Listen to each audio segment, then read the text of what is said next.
Hello people online, it's Lolly. I just kind of wanted to share something that I had this thought yesterday, and then I've kind of been thinking about it off and on today as well. I made a Facebook post about it yesterday when I had this thought, but I just kind of wanted to speak about it a little bit too. So yesterday I woke up and I'm in St. Louis and it's snowing and I am not a fan of the snow, so I woke up and I was kind of grumbly, and my cat has been hiding my glasses while I'm asleep, so I finally got my contacts in to go look for my glasses, and I'm checking by my plant stand by the window in my room because it's where they'd been yesterday or the day before yesterday, and I look out the window, and right across from me, I'm looking at it right now, I'm on the lower floor, but right across from me, my window, there's this house, and their gutters, they are like sagging in the middle, I guess, but because of the frigid weather, it actually, all the water that was in there, I guess, was spilling out and had dripped down and made these beautiful icicles that just I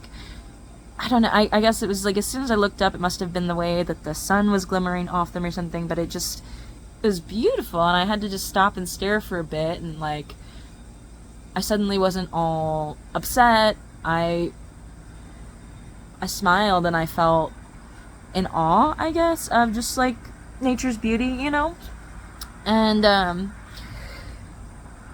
I was thinking about that for a lot of that day, about how these gutters, which I'm sure the people who own the house, they're like, oh, these are broken, right? They don't work. They're bad, right?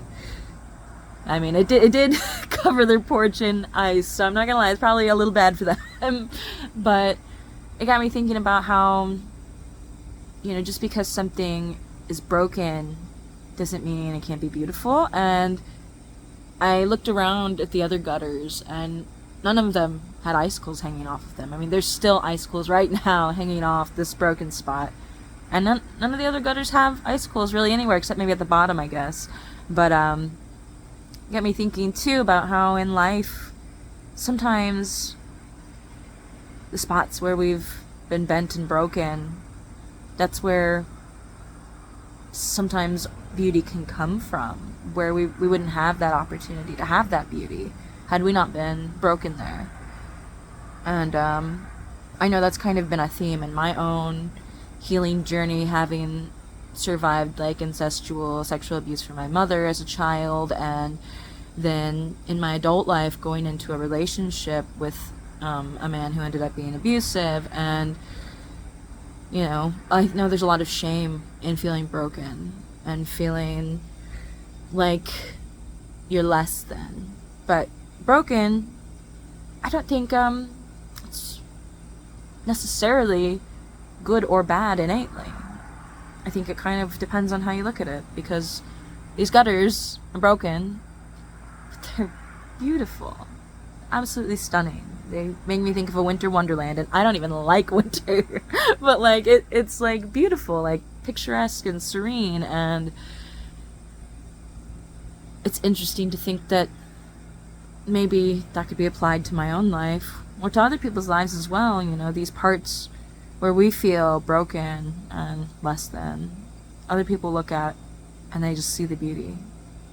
And it's a beauty that would not have come without breaking. And I think too, a lot of people in the healing journey, even myself, have had this understanding of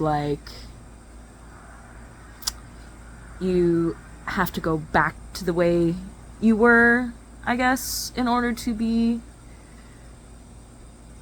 I guess worthy of your own love or something. And it's just or the idea that you grow beautiful despite everything you went through. And I think challenging that idea in myself and thinking, not despite, but because I was broken, I have grown these beautiful parts.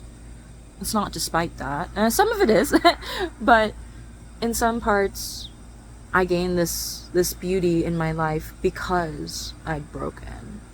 And not that justifies any of the bad things people do to one another, but I think it does offer some peace to maybe people who are feeling down on themselves because they're feeling broken. And I think it's okay to be broken. I think sometimes you get these opportunities for beauty and grace that you wouldn't have had before you were broken, you know?